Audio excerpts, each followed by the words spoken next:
What I'm trying to do here is informally present information. I don't really present things formally, but I'm trying to present real information that I feel that I've come to know that I feel could help others. What this I intend it to be, which I'm just going with whatever comes out, how it comes. I intend this to be about 7 luminaries, 7 governors, 7 chakra system, how they interrelate within us for a picture, so to speak, inside of one's own inner cosmology. It's an explanation of things I consider deeply, very deeply, all these different things, to tie them together into a picture inside myself.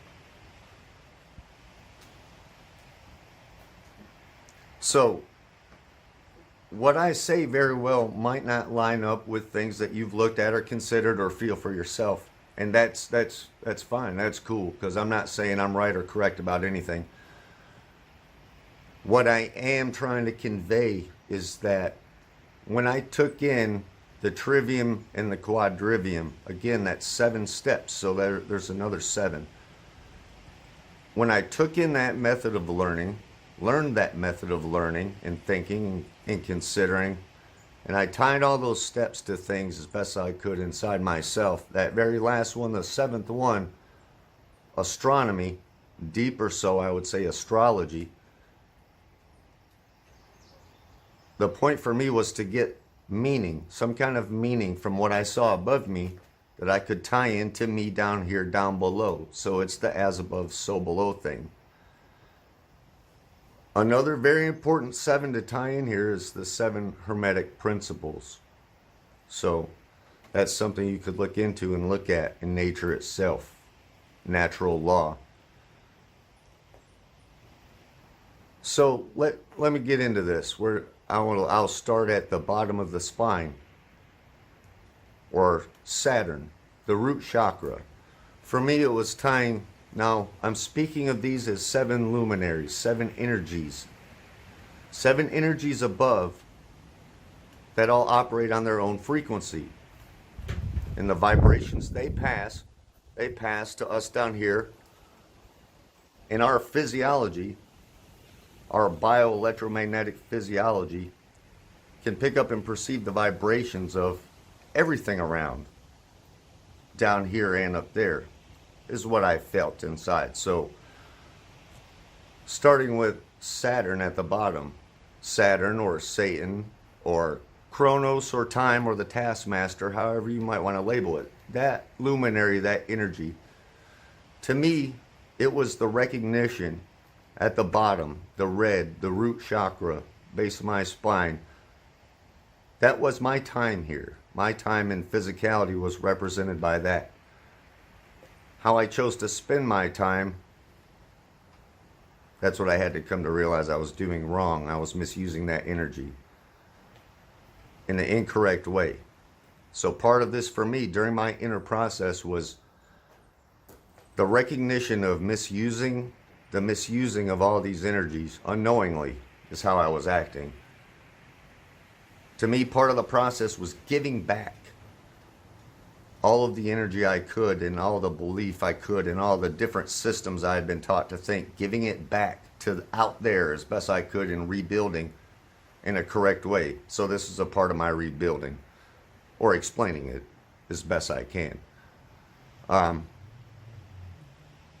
So that just being the physical body's existence here, that can tie into the rings, materialism, the this and that, if you go that path and you get locked into that repetitive cycle of that path. And it doesn't have to be that. Time can be spent here more wisely to gain wisdom, to maybe leave here and get past those rings, though and they're not solid things either from my point of view. But anyway, let me move up to the sacral chakra area. The orange area, the reproductive area of the body. For me, that was Mars and Venus, those 2 luminaries. Mars representing the masculine energy, Venus representing the feminine energy. my body representing the masculine representation of masculine energy and the gender of male. But still, in that same area, the same energy, that reproductive energy, that intertwinement, that kundalini energy of male, female, or electric and magnetic, still very intertwined because I had parents of either sex, a male and a female, which made me a representation of one or the other. I happen to be male. Though inside me, I also carry the feminine energy, as does everyone else, as I do my masculine energy. They're intertwined, and they're meant to work in conjunction in harmony with the recognition of you get to spin in existence here as one or the other. So moving up from that, the solar plexus chakra, the yellow for me, Jupiter there. Why Jupiter? Jupiter, the gas giant. The gas giant, why? Now, not as they describe, because of the gases created within my solar plexus area from my digestive system, from the microflora and fauna, the life forms that inhabit and break down the whole food plant-based diet I consume now that I learn to use that energy correctly and feed it the right energy to resonate in harmony with that energy of Jupiter. So in my solar plexus filled with gun energy, I can produce good action. So next one up, the heart, the green, the heart chakra, the earth, right here, right where I am, while I consider these luminaries above me, these 7 luminaries and how they tie together. I am very much here on earth, in that heart chakra, that intelligence of the heart, that very much needed part of the consciousness that feels and has the ability to empathize. That's the connection to the soul I found while getting to live here, ruled by Saturn in this place of physicality for a certain amount of time. So, moving on to more of the energies up there, because the earth energy where we live is all around us and it's solid and we walk on it every day.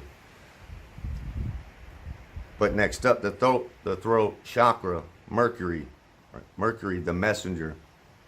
What I realized is that power of voice and language and the word misspoken or misused, especially when you are taught wrong and you repeat incorrect language as spells cast on others to reinforce incorrect or immoral belief. That is that power of Mercury. That's the power of the throat chakra. Blue, by the way, the color of that chakra, the voice. And I had to learn to use my voice correctly and that energy correctly. With that is very much part of the beginning, the trivium, the grammar, the logic, the rhetoric. The grammar, really, really understanding the words I was using and what they meant and how I was using them. The logic I was using, how I was lining up those words to convey messages, I had to correct because I was horribly broken. My logic was horribly broken with belief. And that came out in my rhetoric. And that took probably a good year of hard actual study of words and meanings and inner contemplation of my own word usage and how to correct these thought patterns of words to correct it. It's tough. But I found that one can come to know better. So up from there, the third eye chakra. The third eye chakra, the moon. Why the moon in the third eye? Because the moon provides light at night, does it not? The ones with their third eye open with a partially functioning pituitary gland, that wake-rest cycle regulation within the body, that's very much connected to night in the moon.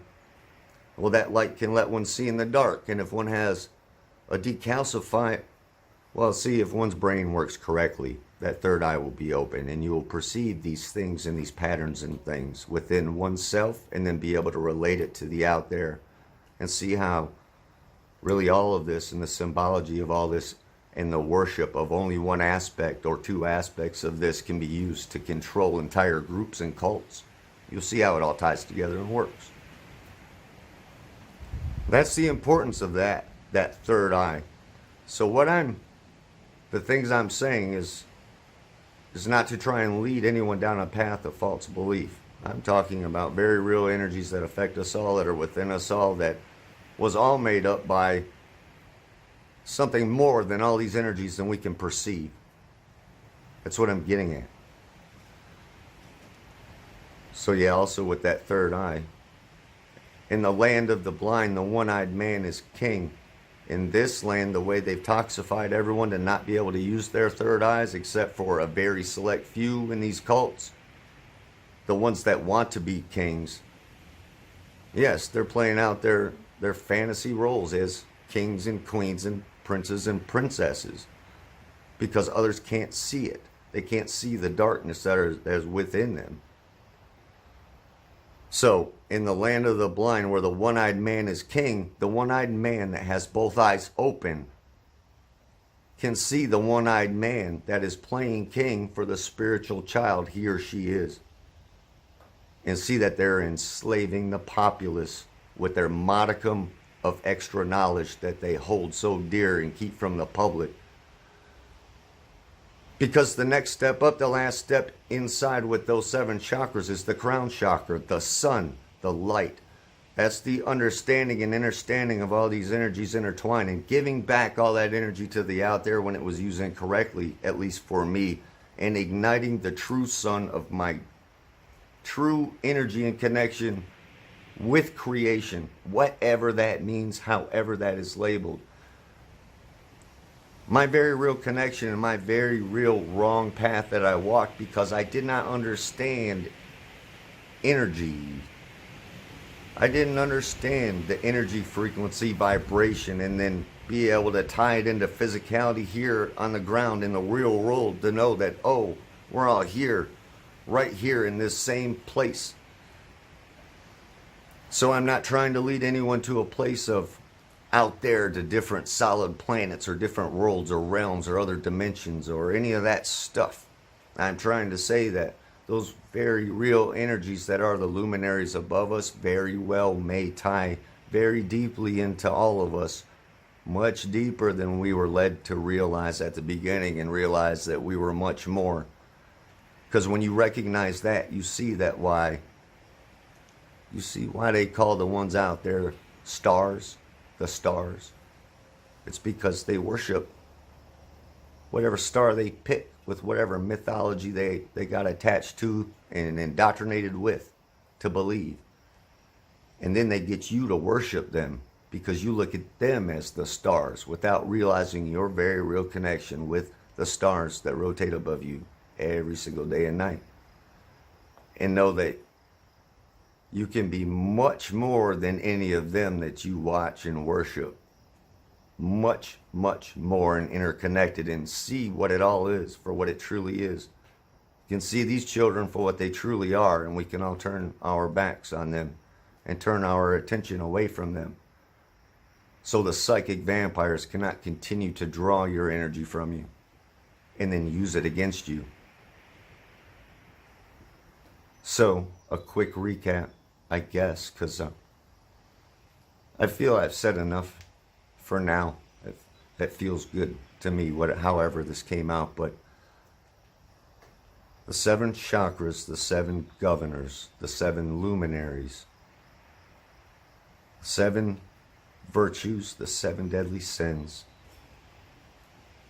how it all ties together.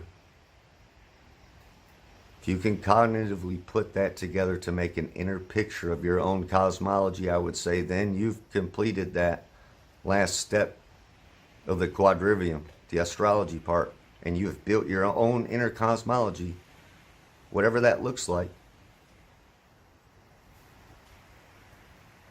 With your crown chakra open and you shining your light on the world, and you taking action in this world to bring change and morality to this world, because this is what my heart has come to want, and that energy in that heart.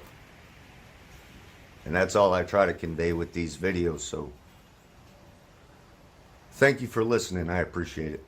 I had another couple thoughts I wanted to tie into this. The tree of knowledge, the mind, the brain. To me, the energy there, those neural pathways, that energy that moves throughout the brain that causes thought and emotion, I recognize that to be the tree of knowledge. I recognize that to be where I was taught to eat from, so to speak, by being trained with a bunch of bad thought, bad belief, not connected to morality, which I came to understand was the tree of life in the heart, which makes sense with the heart being, that chakra being earth here where we are. That to me became the tree I had to eat from inside, the tree of life, to break the beliefs that were causing me to act from that tree of knowledge that had become so corrupted in me because of a lifetime of indoctrination and toxification. So I wanted to tie that in. All right, I guess that's it. Thanks for listening.